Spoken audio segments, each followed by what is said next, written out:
Hello, welcome to Real Reds Talk. Today we are in the waiting room of Dr. Saints' office. So I thought while we're here waiting for our rehab, Nick's already happy about it. While we're waiting for our rehab, we're just going to get a few topical items off our chest. I'll explain what we're going to do once we get into the doctor's office. So yeah. Nick, how's it going, mate? You all right?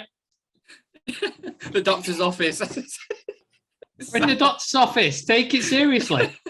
Yeah, not too good at the minute, mate. Not too good. Shreyas, how are you, mate? You were almost wearing that hoodie. Yeah, I was struggling so much. I didn't even know whether this is a jacket or hoodie or a t-shirt. I really needed this session because I don't know where I would be. I don't know where I am right now. Yeah. But I am. I love it. Adam, how's it going, mate? I heard you had half a bottle of whiskey yesterday, so you're taking this hard, aren't you? Yes, it's been a difficult life. Let's say the least. Life. I know. 10 years. It's been a difficult decade. Yeah.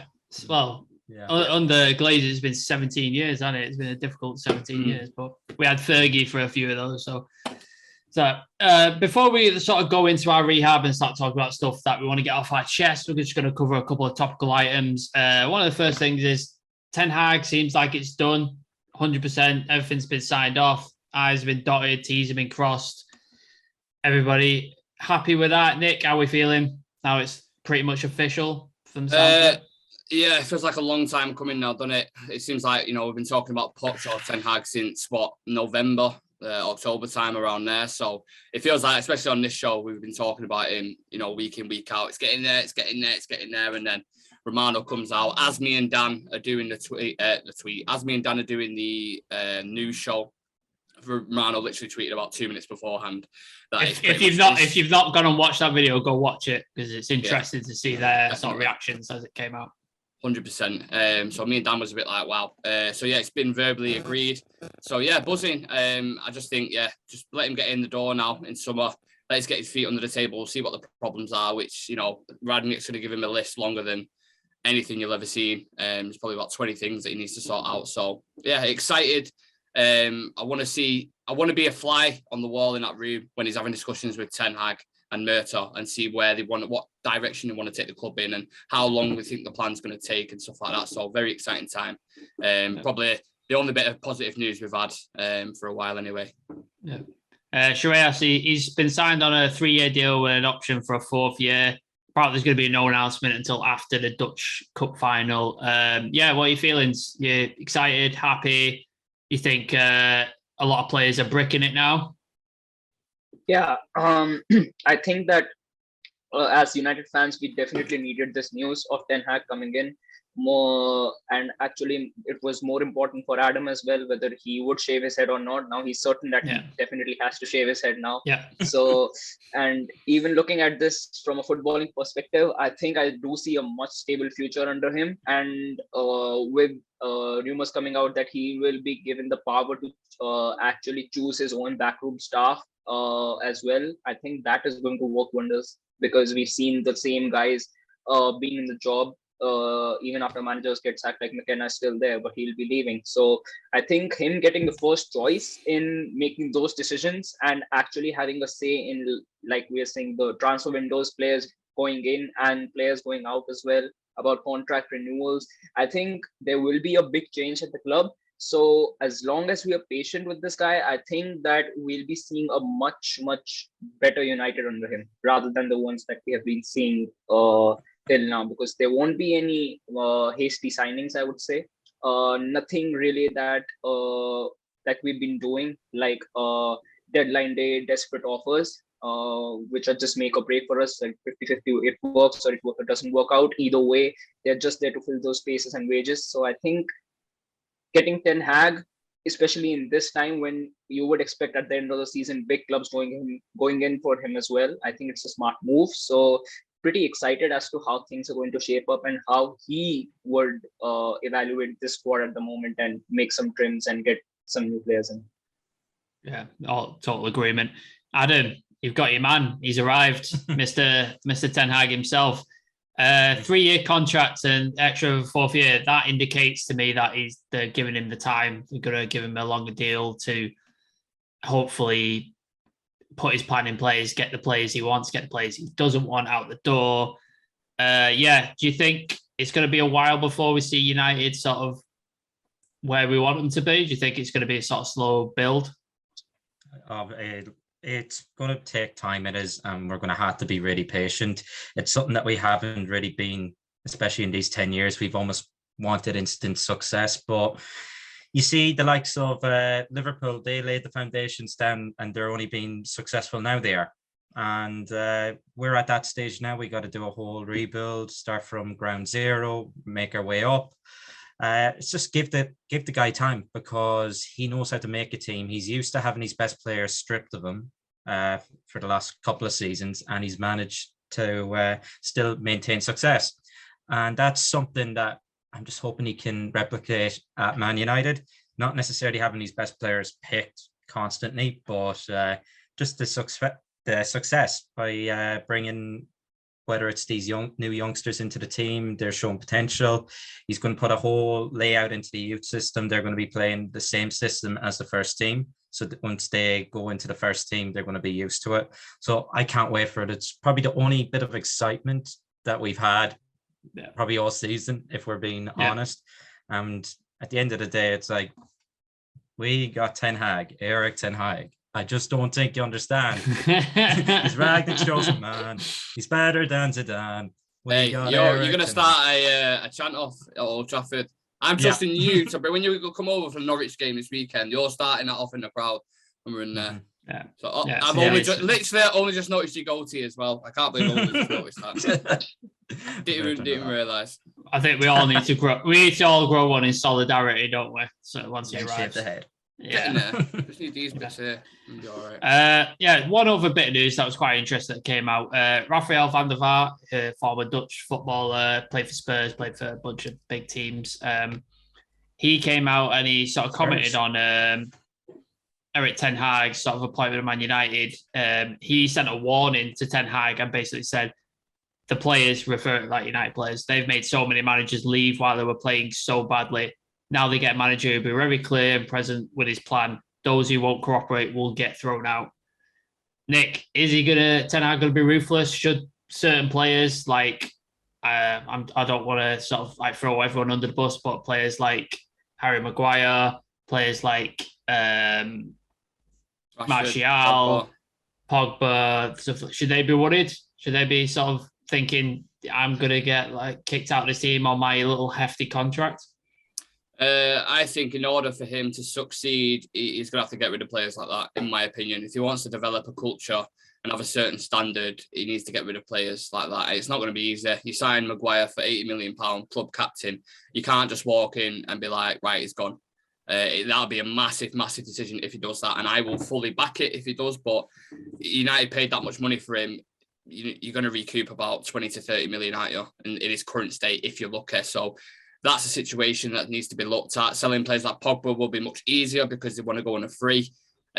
However, his wages are extremely high. And I'm still hearing rumours surrounding Pogba saying that there's still like a 400 and something grand a week contract being offered to him, which is fucking ridiculous. And I cannot fathom it at all because he hasn't worried that. It went so well when we offered it to Alexis Sanchez, didn't it? Yeah. And look, players like Kevin De Bruyne and Mo Salah are on 200k a week, something like that, 250k a week. So how the fuck does Paul Pogba warrant double that? It's absolute madness. So yeah, I think in order for Ten Hag to succeed, he will have to get rid of some of these prima donnas. He'll have to, because they have a big influence in that dressing room. And if you leave them in there, they will continue to influence, especially the young players that are coming up and looking up to him. If the young players are coming up, just a very quick example, and they see Maguire in training and they're like, what, that's the standard you've got to get to be a regular mainstay in the team. Oh, sweet, I'll just keep falling over every fucking week. Or, do you know what I mean? It's just, they're setting a certain standard and culture there. So he needs to get rid of these players if he wants to succeed and he wants the team to succeed. Yeah, total agreement. Just one other story, and then we'll get the doctors to sort of come in and help you guys out. Nottingham Forest manager has heaped a lot of praise on United loanee James Garner.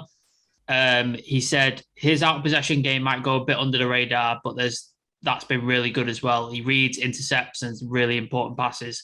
That's as pleasing for me as the other stuff.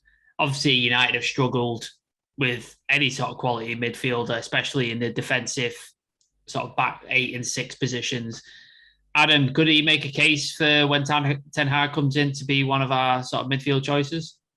100%. He has to be in the first team now, even if it's on the bench. Yeah, he just has to be an option. For me, he's ahead of McTominay by a mile. We've seen his performance against, was it Arsenal in the FA Cup, I think it was, and he was dominating them. He was the best midfielder on the pitch. So this fella, he's ready to take that step up now. He's developed very physically as well in recent years as well. He's ready to take that final step, and I think we might see him a bit in the first team. He'll be a first team regular next season. I think he's ready. I hope that Ten Hag sees it and goes, yes, I want him a part of my team. Obviously, there's a couple of other youth players, Garnacho, Teden Mengi, Ethan Laird. They're all sort of floating about, possibly get their opportunities next season. So that could be interesting. Shreyas, final story. Obviously, United have been linked to quite a lot of strikers. One of them is playing tonight against Liverpool, Darwin Núñez of Benfica. According to David Ornstein, United are one of the 3 front runners for Darwin Núñez's signature. United, along with Chelsea, PSG, are the front runners for Darwin Núñez. The Benfica striker has been prolific this season, 24 goals in 24 games. Nick did a video recently on YouTube channel with all the stats and stuff. Go check that out if you haven't seen it. Very good video. What are your thoughts on Darwin Núñez? Player we need, player we should definitely go grab? I think he's definitely one for the future. And I think he's a really, really exciting prospect because at such a young age, he is really, really clinical when it comes to his finishing. And he is versatile as well. He doesn't really just stagnate at that striker position. He likes to drift out to the left and then cut inside. And he has a magnificent right foot on him. So I think if we do go in on someone like a Darwin Núñez, who actually has to make a name for himself in the big leagues, picking him up from Benfica, I think it would be a really, really smart signing, especially if they're like able to at least negotiate a deal for around 65 to 70 million. I think it's a no-brainer because the kind of money, I mean, realistically seeing, we spent out 80 million for Maguire. So if we get someone like a Darwin Núñez for about 70, I think it's a really, really good deal as to how the market really works in football now. And the kind of quality and the depth that he would actually bring to the club would be massive as well. Because right now, when we see United games, right about like the 60 or 65th minute, you look at the bench and it's either Elanga or it's either Marcus Rashford who's there on the bench, and they aren't that convincing either when you would want them to come on and just like make an impact or actually, create some threats in the opposition box. And if we like get Darwin Núñez in, probably even if he starts the game, you still have options on the pitch and also on the bench. And you would see that depth actually does matter a lot. We've seen that, and having him in, someone who's clinical, he scored 21 goals in the league this season, and he's one of those strikers who at such a young age, he's capable of converting those half chances into goals. And when you're a player for United, you're going to get loads of half chances, and if he's able to even convert 50% of them, you're scoring a lot of goals. So going in for Darwin Núñez, I think right now going in for him is going to be the best call, because the more we drag this out, more clubs are going to be coming in.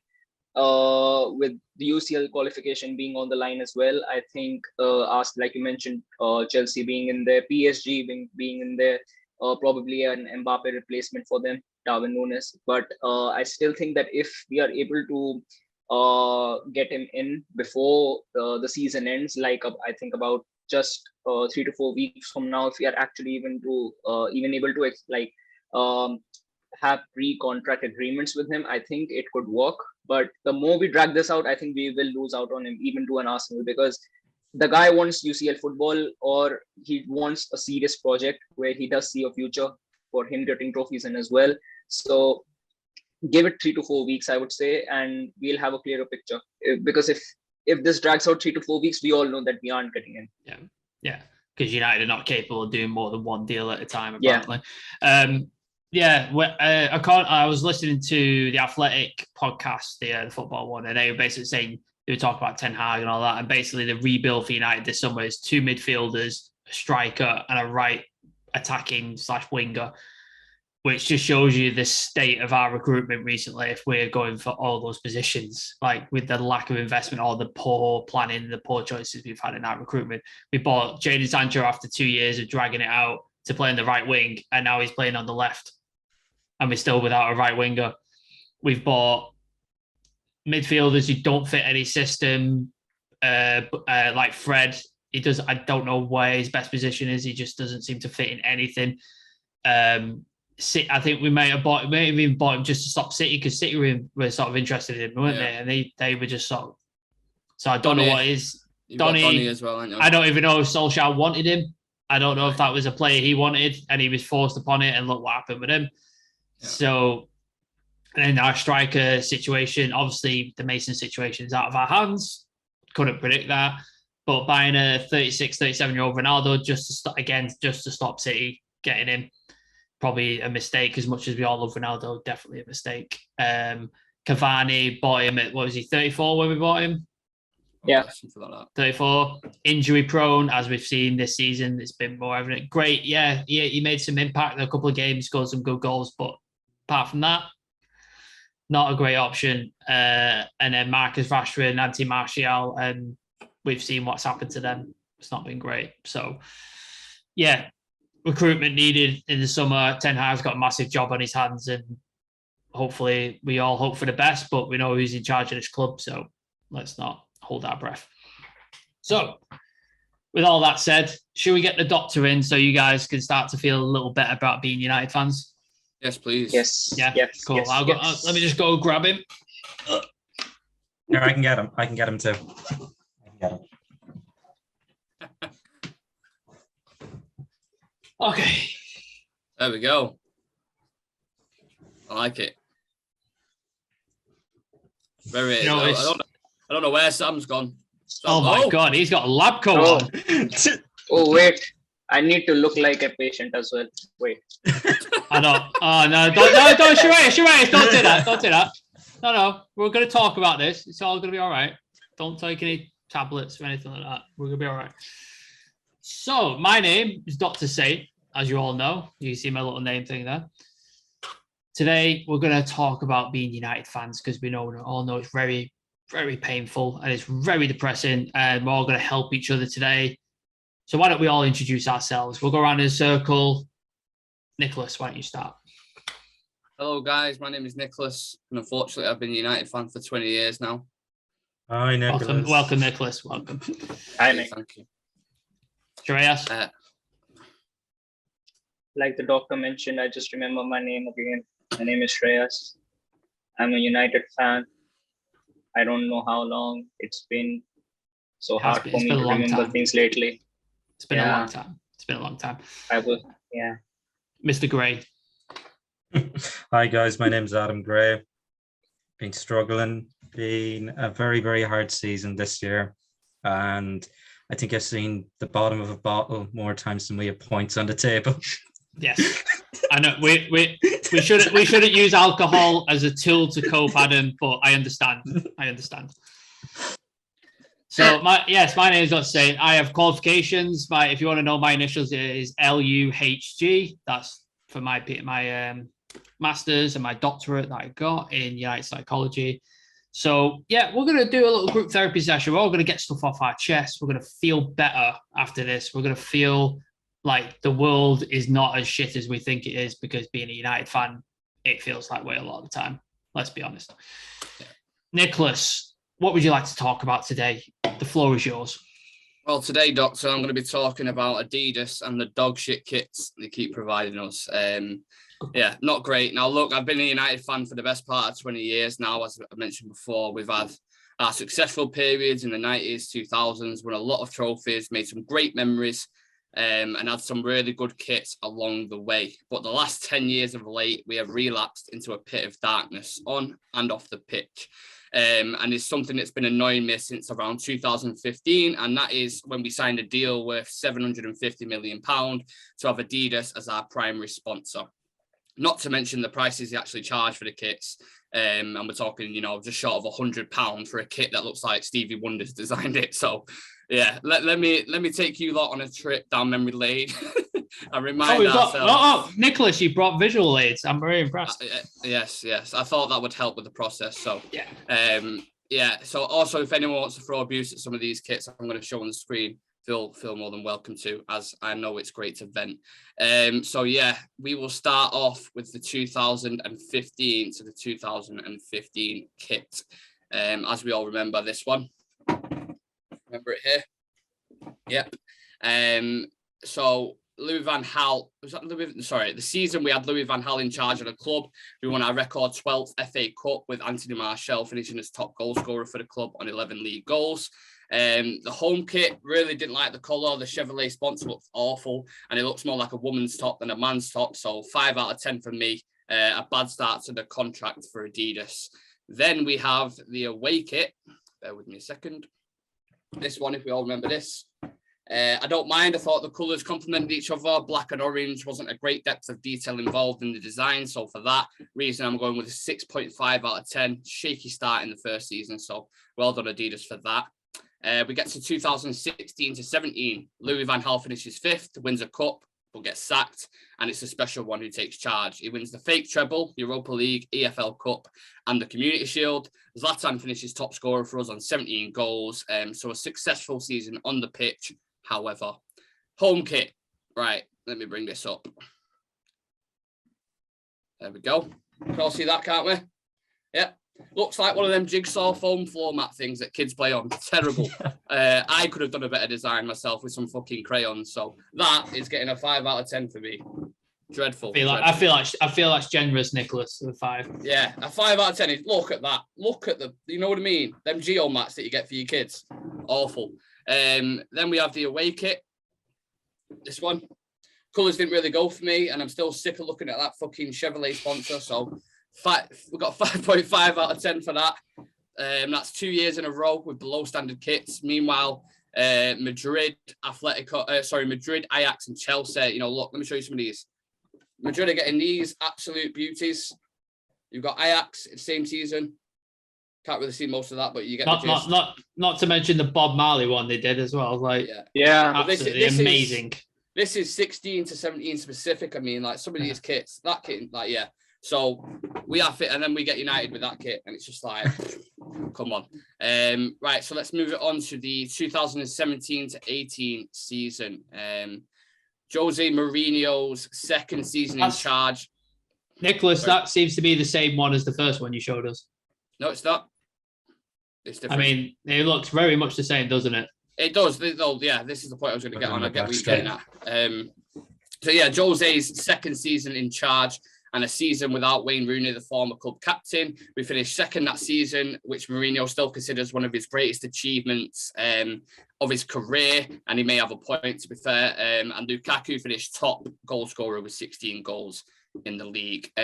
Home kit, as you can see here, wasn't a fan of the buttons on the collar. Seems to be a reoccurring theme here. Adidas, maybe take the hint, you cock wombles. Thought the shirt looked like it was bought from Peacocks on sale as well. Nicholas, if we could have, I know this is a safe space, but yeah, I'm sorry. Let's not name call. Let's not name call. Okay. I'll rein it in a bit. Sorry, Doctor. However, the away kit, now this, to be fair, is beautiful. And I know the pattern is basically Fafeli Pastor, but I think it goes really well with the black colour. And I think Gokwan himself would be proud of this. So solid kit from United on that one. 8 out of 10 for me. This one now, I'm not going to show it yet. I can't wait for this one. I want to give it an introduction. So An awful season for us with a change in management. We sacked Jose Mourinho as it got really toxic. Then brought in Ole, who had a great manager bounce, but we finished 6th in the league and won no trophies. Paul Pogba actually finished our top goal scorer with 13 goals in the league that season. And yeah, just like our season, the home kit, fucking awful. Them strike, look, absolutely awful for me, that. This one really takes the biscuit. Look at the state of that. There's more lines on that than Kurt Cobain's mirror. 2 out of 10, by far the worst. Oh, Jesus Christ. we've ever had. Honestly, it looks like someone drew a Sharpie on that bit there. Nicholas, you've got some serious issues, my friend. Like, Shocking. it's good that you've gone to this therapy because, my God. Yeah. No, you ain't seen nothing yet. Let me carry on. Away kit. Now, this, crisp and clean. I have to say I'm a fan of this one. The salmon colour, the black to balance it out. They've done a wonderful job on this one, I must admit. I have that kit with Ander Herrera on the back. Yeah, love it. I love it, Doctor. Obviously, it was the kit we wore when we had that magical night in Paris as well. So 8 out of 10 for me. Well done on that one, guys. We get to the 2019 to 20 season. Ollie's first proper season in charge. United's first hat-trick of trophyless seasons. We reached the semi-finals of pretty much everything, but won fuck all. The only bright thing to come out of it was our young forwards all put up great stats. # trust the process. And yeah, this leads me to the home kit. And you know what, lads? Sometimes simplicity works wonders. The different badge makes it pop as well. So 7 out of 10 for me. I've also got this kit, so yeah, I don't mind it at all. That one's all right. Now, the away kit. This looks like we're sponsored by Gold Bars or Custard Creams. I can't say I'm a fan of this, which is strange because usually I like black and gold together, but doesn't do it for me. It's ironic as well because it reminds me of money, and that's all the Glazers care about. Also, it's gold to represent sort of winning trophies, and we've not won any trophies at this point. Yeah, exactly, Doctor. You're making some great points there. Yeah, and I imagine Joel Glazer's probably got this frame next to the picture where he has Tom Brady's sack in his mouth. So yeah, who knows? 5 out of 10 for me again. He's also probably got it signed, and he doesn't have any idea who's fucking signed it. Yeah. He still thinks Ronaldo's 16. Idiot. Yeah. Then in 2020 to 21, we're almost getting to the current season now. Manchester United's 29th season in the Premier League. Ollie's second. And that's where we finished second in the league. We got knocked out of the Champions League group stages by Leipzig. I think we all remember that game. Knocked out of the FA Cup by Leicester in the quarterfinals, and knocked out of the League Cup in the semis again in a Manchester derby. Bruno finished on 18 goals in the league that season. I think he broke Lampard's record as well. But the kits that season. So, the famous bus pattern jersey. Yeah. Most people were killing the idea of this just from the leaks. I remember it very well. And to add to that, all I can remember was Donny's miserable face sat on the bench in the first season. So a 4 out of 10 for me for this bus pattern design. Shocking. Poor one from United. Mr. Gray's just thrown his away thanks to that little Sorry, Adam. Yeah, obviously this is my opinion. I'm venting. You're all welcome to throw your opinions on these kits in here. As we get onto the away kit. Now this one, it's okay. For me personally, I like the colours. But to be fair, the colour reminds me a bit. You know when you have like a pair of black pants or a shirt in the wash for too long and the colour runs out of it, so you end up with that like washed black colour. Tiger camo. Yeah, that's tiger camo, isn't it? That's the pattern. Yeah, it always looks lighter than other blacks, so that would be my only criticism. But apart from that, it is a nice shirt, so that's improved. I like that. I've got that kit behind me. That's a nice kit. Yeah, that's improved on the home one, to be fair. And then we've come full circle, guys. So we've got to this season. Ongoing, unfortunately for us, it's been tough. And unlike the kits, it's been one of the worst seasons where it's felt like everything could go wrong. One thing to remember for the fans is Ronaldo, of course, currently top goal scorer. But the team in general has been extremely underwhelming. However, the home kit, as we can see here, I am a fan of. The shit Chevrolet sponsor's finally gone, thank God. The team viewer one, in my opinion, looks much better. The red is more vibrant, and obviously this season, Ronaldo returning home, it's made the shirt even more special and sentimental. So 7 out of 10 for me on this one. Just a shame we're 7 out of 10 in the league, 7th out of the top 10. So. And then we get to the away kit, this one. Now, this bit of a dicey one. Some people have split opinions. I am a fan because it has the same colours as the 92 away kit. I don't know if you remember that one, which is one of my favourites, all-time favourites, should I say. That kit as well, that kit, if you can find one on eBay, you can make a lot of money out of it. They're going for absolute premium. Yeah, my friend's got one of them, literally in his attic. He was telling me the other day. Very jealous. But the only thing with this, it has been said that it looks like a kitchen cloth, and that I cannot deny. If you look at these patterns, it does like a kitchen cloth. So yeah, it's one of them. But some of these players are washed, so maybe that's why it looks good on them. The colours work nice together. It's different. It's edgy. So 7 out of 10 for me. And to conclude, Doctor, what I've actually realised going through is a few more than I thought initially, but some are really horrible ones. And when you look at Bayern Munich, Real Madrid, and even Arsenal kits, every single season they are spot on and they look beautiful. And United need to start sending angry emails to Adidas in regards to this, so us as United fans can appreciate beautiful kits. So yeah, my name's been Nicholas. Thank you for listening, guys. Before we get to other people asking your questions or sort of commenting, how do you feel after that?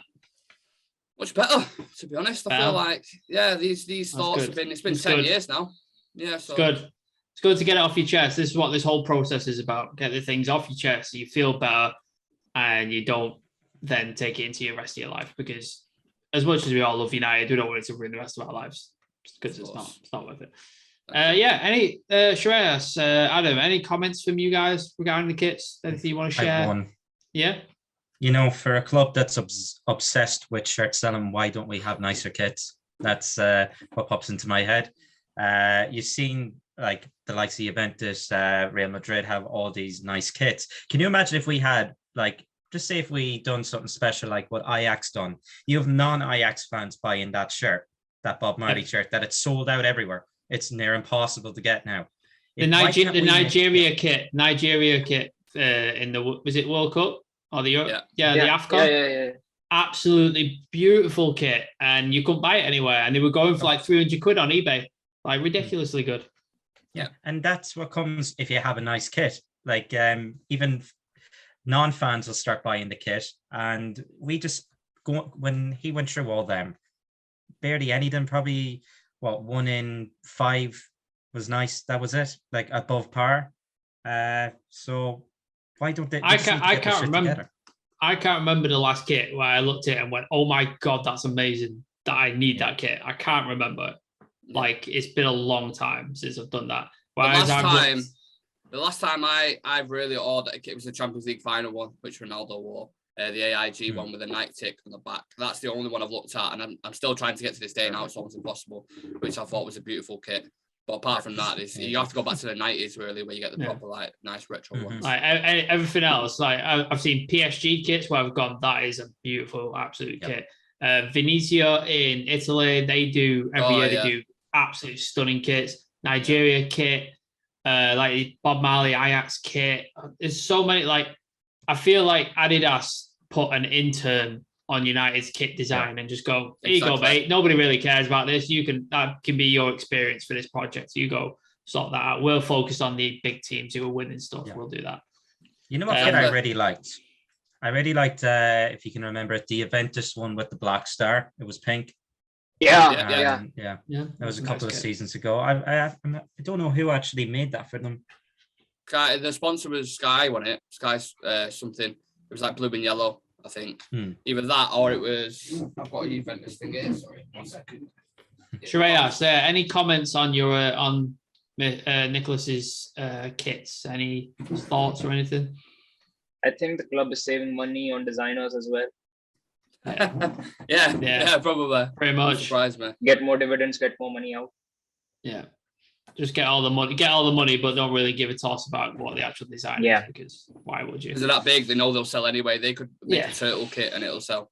Yeah, they could just put like an entire just red and it just says United on it, and then just sponsorships all over it, just absolutely caked in it, and they still sell millions. It's going to get to a point, Sam, very quickly before you move on, where it's like Formula One and they've got like 30 sponsors everywhere and they're just charging millions for each one. Ed Woodward's noodle sponsorship, and then his grass sponsorship, and then he's God knows what other sponsorships he's got going on. But But I'm glad you feel better, Nicholas. I'm glad you feel better sharing with the group. That's what this process is all about. So just make a couple of notes there about medication for Nicholas. I need a lot. Yeah. Cool. Okay. Sure, Mr. Singh, if I may call you, Mr. Singh, Shreyas. What is it you would like to share with the group? The floor is yours. I would like to share the plight of overseas fans who have to struggle with the time zones and especially wake up late at nights in order to see United play. I mean, it's really hard. I mean, I find it hard to identify myself at times when I watch this club. I wake up, then I have to go to college.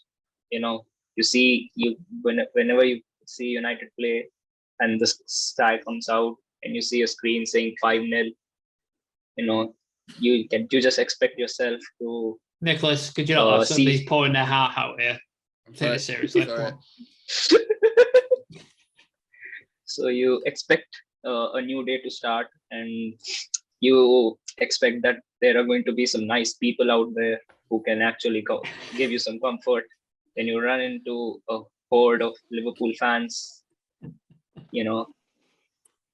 and it's I'm sorry to laugh, Mr. Singh. I'm sorry.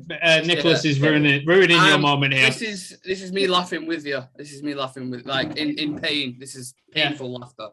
We can only laugh at this moment, what being United fans, because if we don't, we'll cry. So exactly. Sorry. Continue, Mr. Singh. Yeah.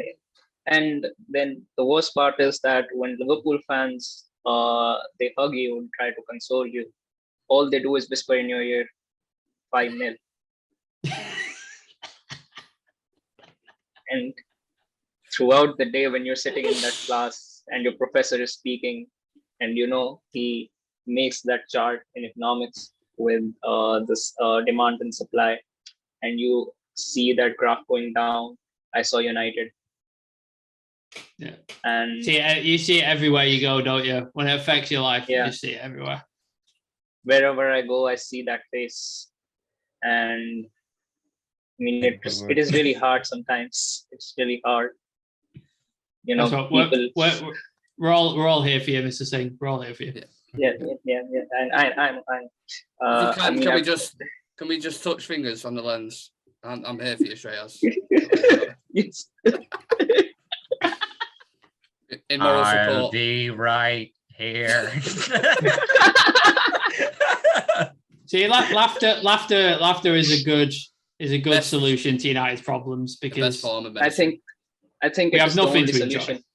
Yeah, we have nothing to enjoy as United fans at the moment. So, I mean, another sad fact is that United is so unpredictable. I would say, you watch the game for like 89 minutes, and the game is, as an overseas fan, you always, if you're not at that stadium, you always have that opportunity to like turn the TV off. And the thing is, this club gives us hope that something might happen. We grind it out almost every single game, and except for that one West Ham game when I turned my TV off and Rashford actually scored, I missed that game. So I gave myself hope that something like this might happen again. And since then, it's been downhill. Yeah, it's been They break your heart, don't they, Mr. Singh? Yeah, they do, and they break our spirits, they break our heart, they break our sleep. There have been times that I was boarding my bus and I fell asleep. I fell down on the road. People were about to pick me up, and all I could hear from them, they were trying to say, "Are you okay?" But all I could hear was 5-0. And it's really professional, hard. Doctor. I'm sorry. I'm trying. Excuse me. Like I said, I have to expel it through laughter, because otherwise I'll be in tears, and that's not very professional to be in tears. Okay.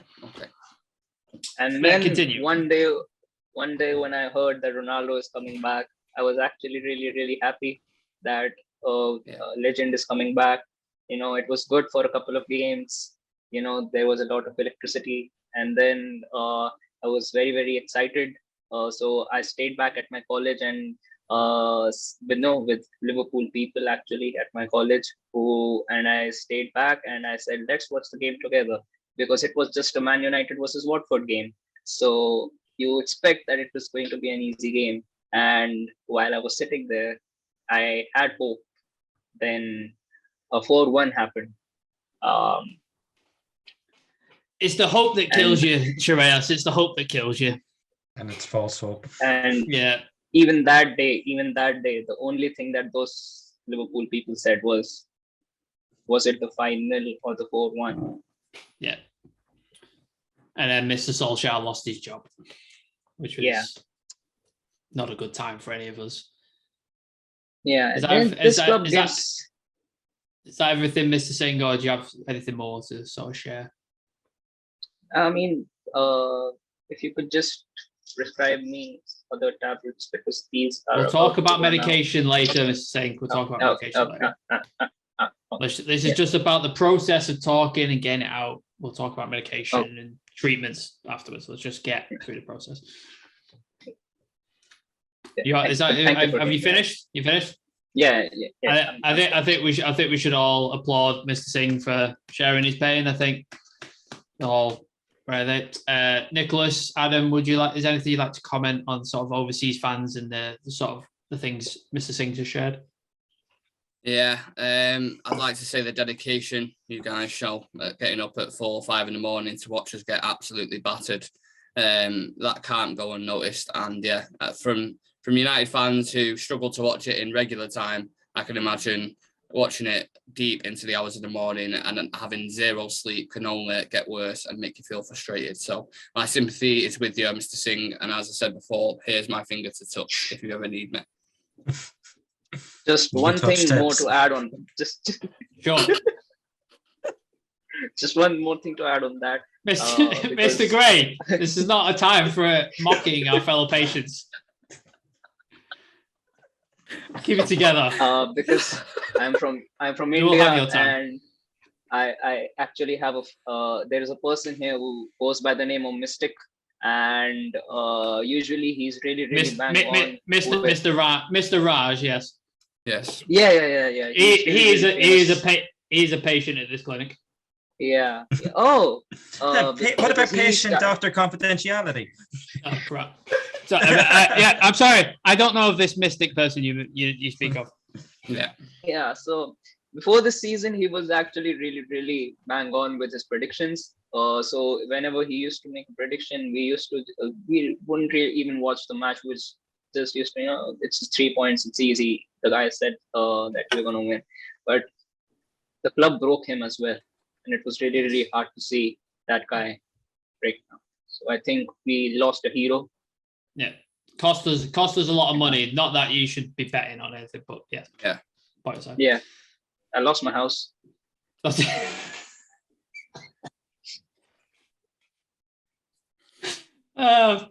I'm sorry, Mr. Say I shouldn't laugh at your pain. I shouldn't laugh. It's not very professional. This is someone else's airport. I don't even know. Yeah, you just stole it. You've just stolen it. Times are hard, aren't they? Times are hard.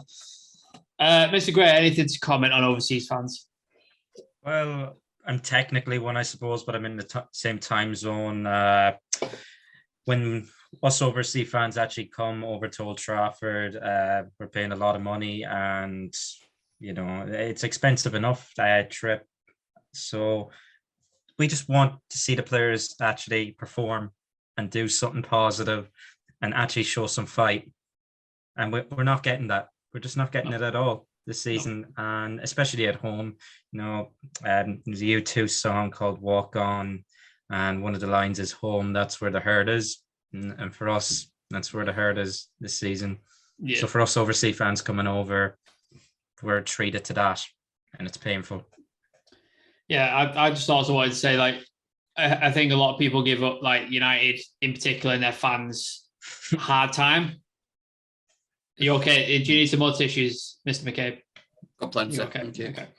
I think they give United a hard time because we have fans all over the world: India, Pakistan, Thailand, everywhere, all over Africa. We have all these fans, and then they say, "Oh, we're not real fans because our fans are not in Manchester or they're not based there." So our fans around the world are getting up at 4 in the morning, 5 in the morning, watching absolute dross week in, week out, just terrible performances. Winning no games, not winning any trophies, not challenging for anything, and they're still getting up and they're watching that. If that's not a dedicated fan, I don't know what is. Because if I was living in Manchester, but I supported, I don't know, an Australian team, I won't be, and they were performing like United, I won't be getting up 4 in the morning to go watch that. I'm not getting up for that. Better things to do with my time. So dedication shown by overseas fans is not recognised enough, I don't think. 100%. 100%. Yeah. We're all with you on that, Mr. Singh. Yeah. Mr. Gray, what would you like to share with the group? I think I wanted to mention the player power in this club, and I have a few points to go through, some stats as well. It's because it's getting out of hand now, especially once Sir Alex Ferguson left. It's almost like the players became the boss now. They're meant to be the employees, they're not the boss. They shouldn't be getting near us. Say the club are consulting these players about who the next manager is going to be. We've seen reports recently about Conte, how they turned their noses up at him. Apparently they didn't want them, and that's why the club didn't go down that road. Why are we consulting our employees to choose who their boss is? It doesn't happen in any other business in the world, and it shouldn't happen at one of the largest. As sad as it is to say, we are a business. That's what the Glazers have turned us into. Yeah. Especially some would argue we're a commercial club. Yeah, Brand United. Yeah. That's what we are. Social media FC. Yeah. And then we see in the dressing room, there's like a Berlin Wall straight down the middle. There's cliques formed. There's a divide. We're isolating some individuals. How does this like build team chemistry and morale? It just leads to more divide, and it's happening, and it's probably been happening since Ollie came in, maybe around Mourinho time. That's when I first kind of, witnessed it. I wish I was a fly in the wall in that dressing room, just so I could annoy the hell out of them and fly into their face constantly. Yeah, because they need some annoyance in their life, because they're causing a lot of mine anyway. Well, flies do surround shit, Mr. Gray. I will say that they do surround shit. Oh, you could be a wasp. You could be a wasp because they ruin everything, don't you? They absolutely ruin everything that you to be a part of. So fuckers, I hate wasps. Exactly. And Ralph came in. They're refusing to change to a new system. We've seen them play, and they were able to for 45 minutes against Palace. Like, why haven't they been able to replicate that anytime since? It got to the point where Ralph, as I know we all support him as much as he's been trying as well, he had to go back to a system that's comfortable for the players, because he didn't have as much power, because he's gone at the end of the season. Well, they're in for a big rude awakening in the next season, and I can't wait for it, because I have some stats here, and it will be the polar opposite. I like the effort, Mr. Gray. Similar with Nicholas, who's bringing visual aids. You're bringing statistics and information. Yeah. It's very good. So this is a team stats now in the whole Premier League. Total tackles 104 in the league this season. That's 20th in the entire league. Duels won 376, 20th again. Interceptions 68 this season, 18th. Aerial duels won 108, 18th. Ball recoveries 507, 15th. We are worse at recovering the ball, winning duels, intercepting the ball, and making tackles than any other team in the league, even against relegation candidates. Based on stats, we are relegation fodder right there, aren't we? Like, that is the type of relegation performances that teams put in. Exactly. And it all comes down to player effort, and the players aren't making an effort at all. We've seen it against Everton there last weekend.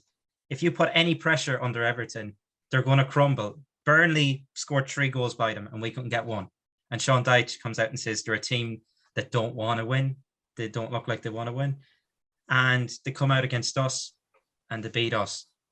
Well, there you go. Like, we're just not trying at all. Then, like, they decide when to play. We've seen a certain Uruguayan striker who's always available for international duty, never available for Man United. Now he's injured for the rest of the season, and he's gone at the end of the season. And it's a position that, other than Ronaldo, like, you might switch things up. And we had to play with no striker against Man City, and we got absolutely smacked. So why are these players having a deciding factor in that sense if they can play for their national team? Oh, but I can't play for my club. Like, why are they getting that choice? Like, we're paying them top money. You've seen it. Paul Pogba apparently being offered, 400? Yep. That's another point that 400. That's another point that I kind of want to get into. It's destroying the wage system again, because Bruno Fernandes signed a deal there, was it 240, I think? 260, I think. 260. And you're saying, is Pogba worth an extra 140 grand? That's more than some players in the league. for a player who's not available for half the season.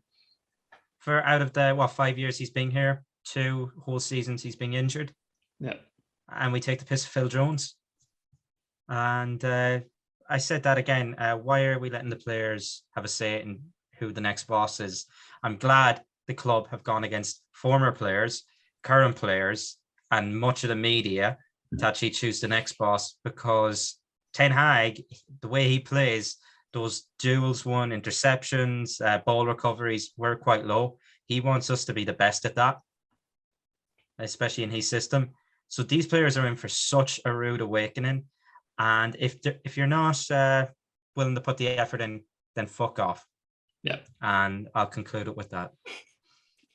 I think you've echoed every sentiment of every United fan around the world, really, and everybody in this group. Should I ask Nicholas anything you'd like to sort of add to what Adam has said? Yeah, I'd like to add on to what he said about the wage structure. I believe that's what gives them power and thinks of what they're better than what they actually are. I think we have 10 players currently who are the top paid players, like in the same category as top paid players in the Premier League, and we're 7th in the league. We're out of every cup competition. So how does that warrant it at all? I believe these players like Maguire and Rashford are prime examples of player power, because Maguire gets selected consistently based on the fact he was £80 million and he's club captain and he's on a big wage. So that's why he gets picked. If you're telling me someone was signed from the German league for 20 million and he was on 100k a week, if he was putting in performances like Maguire was, not a chance would he be playing consistently. So someone like if Ted Mengi came out to the team and he's doing performances like Maguire, he's not going to stay in the team, is he? No, exactly. So it's we know what it is. It's the fact that he's £80 million, club captain, and he's on a lot of money. That's one of them. Marcus Rashford is obviously a sweetheart of Manchester. Everything, all his charity work that he's doing for kids is absolutely amazing. But the way he's been performing on the pitch hasn't worried him starting, and he still gets game time. Ilanga's looking much better recently and looks further in his development, and it's been, there's like a 6-year gap between him and Rashford. So in any facet, you telling me would Liverpool, City, Chelsea play Marcus Rashford? He wouldn't. He wouldn't be on that team. Pep wouldn't start him at all. He'd probably be playing for the under-23s now. So again, that comes in because United know how much of a PR machine he is for them and how much they can base their socials on everything he's doing, and it brings positivity and all this kind of stuff. That's why they have power. Also, they have friends within the club, like ex-players who have played there and stuff, and people who work with. So they have a bias when they're making opinions on the football club itself rather than just the players. So yeah, 100% agree with Adam. Everything he said there was absolutely spot on. Yeah, Shreyas, anything you'd like to add? Yeah, I think in the whole league, we have the highest wage bill compared to any other team, be it a Man City or Chelsea as well. And all of them are doing better than us, even in the league, even in European competitions. I think Chelsea are doing fantastically well there. Man City style of play, effort, mentality, all of it's better. I think that there is a big misconception with the players that they are the ones who own the club and not the manager, and that really needs to change if there has to be some progress under this new manager who's going to be coming in for us. Otherwise, it's just going to be the same process all over again. I think the players need to be really just given a room and made them understand that Manchester United owns you. You don't own Manchester United. So till the time that they are able to clear their heads about that, I don't think that things are really going to change, because this is one of the biggest clubs in the world which they are playing for. And to think that they actually believe that they would have a say in how things are going to go about there in the management, and whether their feelings matter towards a particular decision, I think it's really trivial, and they really need to get over some stuff because they're practically behaving like kids. Just very quickly add to that, like a 10-second thing. It feels like the way it is in my mind is the prisoners are running riot in the yard, and they just need that warden to come in and work at the prison and stamp his authority on it. They need another Fergie, don't they? Like, they need a Fergie to come in, because Sir Alex Ferguson, as we all know, even if you were one of the best players on the planet, Yapstam, David Beckham, if you did something you didn't like, See you later, mate. Yeah. Gone. It's about You're the done. club. Everything you do is about the club. The players shouldn't even come into it. The fact they're making decisions as well as like who they want to come in and stuff. Like, come on. We just get like, you know, what's his name? Robert De Niro's character from Casino with his hammer in and let them go into the dressing room for 5 minutes. Yeah. I don't condone violence, Mr. Gray, but No. I understand your sentiment. Sentiment. Okay, I think we've made a lot of progress today. I think we've all got a lot of things off our chest. How are we all feeling? Feeling better? Feeling like we're I've had a cleansed? Xanax. Yeah, cleansed, stuff like that. So, prescriptions wise, medication wise, this is what I'm going to suggest. Mr. Gray, I suggest you take a trip to Manchester, maybe go out with Mr. Sam McCabe, Mr. Nick McCabe, a few whiskies, good food, stuff. I think that would sort you right out. I think that's a good thing for you to do. Nicholas, I think you should join Mr. Gray on that. I think that would be a good option for you. I think you should join in that. That would help you out. Mr. Singh, I think, take those pills that you've got. I think they will help you out. Stay out of the sun. Don't take too many of them. Stay out of the sun because we don't want you suffering in the sun. Lots of water. And maybe if it's a game like United against Norwich, maybe sleep in. Maybe don't stay up for it. Just give it a miss. Yeah. Wait till I had a a new question boss. about that. Yeah. What if it's United against Liverpool? Oof. It depends how much punishment you want to take. How much hope you have. If you have a lot of hope, give it a go. But if you don't want to take a lot of punishment, maybe give it a miss. These will be the decisions that make and break you, Mr. Singh. Yeah. I believe you have strong character, Mr. Singh, though, so I believe you make the right decision. So fantastic, everybody. I think that's all we've got left. That's all we've all got left. Yeah. So I think we should do this again sometime. I think we should get some more stuff off our chest. I think it would help us in the next couple of weeks in season. So I'm going to leave now. I'm going to go get Sam and we're going to finish up. And then, so you guys follow the medication instructions I've put out for you and you'll start to feel better. So I'll see you later. Thank you, Doctor. Yeah. It's been very progressive. I've enjoyed, I've not enjoyed it, but it's been very, How was that, lads? I wasn't listening against the door, but it seems like you all look a bit better. Yeah. No, it reminds me of Patch Adams. Good. It's good. We're all feeling better. We're all feeling sort of and stuff like that. He must be good at his work because I feel Definitely, I feel like the weight of the world's off my shoulders. Fantastic. That's what we want. So just as we round off the show here, therapy session. Yes. If you haven't subscribed to us already, please go subscribe. At the bottom there will be a link. Subscribe. We're on 85 subscribers. We want to get to 100 by the end of the season. And if we get to 100, we're going to have a competition, which we'll reveal more about shortly on our socials. Follow all our socials on there. Twitter, Facebook, Instagram, TikTok. Subscribe to the YouTube. Like all the videos. Anything else, Nicholas, you want to go before we sign off? No, just to let you guys know for the rest of the week, we've got Statman and Robin tomorrow. Me and Adam discussing some stats, breaking down stuff as always. We'll then have the match preview on Friday and then it's game day on Saturday. So regular quality content as always with Real Reds Talk. Of course, Adam will be over in Manchester, so we'll get some content in person, me, him, and Nick. We'll get some stuff. Adam's going to do a bit of vlogging for the match tour. He's going to go around the stadium tour, and he's going to do on the match day as well, bit of his experiences and stuff like that. So that'll be good. It'll be good to watch that as well. So I think we covered everything. Perfect. Yeah. Cool. Yeah. Awesome. Have a great rest of the week, guys. Enjoy your bank holiday weekend, and we'll see you all tomorrow. Peace. All right. See you later, guys. See you guys.